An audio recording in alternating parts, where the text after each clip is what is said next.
Здравствуйте, с вами печное дело семьи Бабиковых и я, Бабиков Евгений. Сегодня мы в Приозерском районе Ленинградской области приехали к нашим заказчикам, чтобы записать сразу два обзора наших печных сооружений. Тогда первым мы построили и сдали камин, с него и начнем. Вообще, кассетный камин – это больше элемент дизайна интерьера помещения. Перед таким камином приятно посидеть с близкими людьми или побыть наедине со своими мыслями, созерцая огонь в очаге. Как раз таки у наших хозяев предусмотрено для этого отдельное кресло, которое прямо напротив очага и расположено.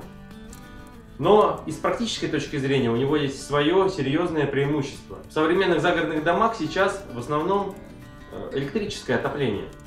Но чтобы разогреть дом, когда вы приезжаете в него на выходные после рабочей недели, потребуется потратить слишком много электроэнергии, которая в наше время стоит недешево. И в этом случае поможет как раз камин. Он быстро разогреет все помещение или с наличием системы воздуховодов и целый дом. А для дальнейшего поддержания тепла уже приемлемо пользоваться альтернативными источниками отопления. В этом кассетном камине применена трехсторонняя топка премиум сегмента Palazzetti Sunnyfire 83D, которая обеспечит такой объемный трехсторонний обзор очага. Также такая топка позволяет топить камин как закрытым, так и с открытым очагом. Конечно, это просто невероятно прекрасно проводить вечера перед открытым очагом камина. Весь дом наполняется ароматом и потрескиванием горящих дров. Истинный уют загородного дома. Но для обеспечения такой возможности, чтобы добиться соответствия нормам противопожарной безопасности, нам пришлось термоизолировать деревянную каркасную стену, которая располагается менее чем в полуметре от очага. Впрочем, получилось красиво обыграть угол, в котором располагаются различные каминные принадлежности. Термоизоляция здесь выполнена из суперизола на стойках из металлопрофиля и дополнительно фольгированной базальтовой ватой изнутри. Именно такой пирог разгружает клинкерную плитку от нагрева и предотвращает ее растрескивание. Портал камина выполнен нашими партнерами по камнеобработке из натурального мрамора по индивидуальному проекту. Мы часто сталкиваемся в нашей работе с подобными изделиями, а при работе с нашими партнерами это вдвойне приятно, ведь у них всегда в наличии большой ассортимент камня, за счет чего пропадает необходимость покупки целого слэба для изготовления небольших элементов.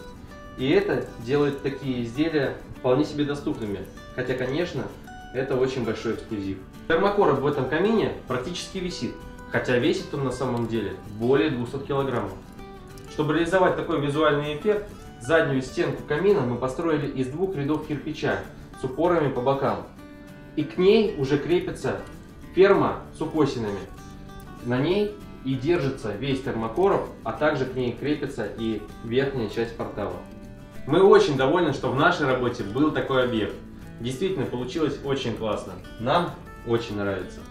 Стоит отметить, что к данному объекту нас привлекла очень талантливая дизайнер и архитектор Иванова Дарья, руководитель архитектурной студии «Базис», с которой мы плодотворно сотрудничаем вот уже несколько лет.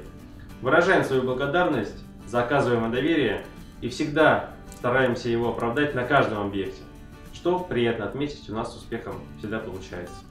И, конечно же, мы очень благодарны нашим заказчикам за предоставленную нам возможность приехать вот так в выходной день, снимать здесь целый ролик. Даже сейчас еще один пойдем ролик снимать о комплексе барбекю. Когда они сами только вырвались из городской суеты, чтобы отдохнуть здесь на даче с детьми.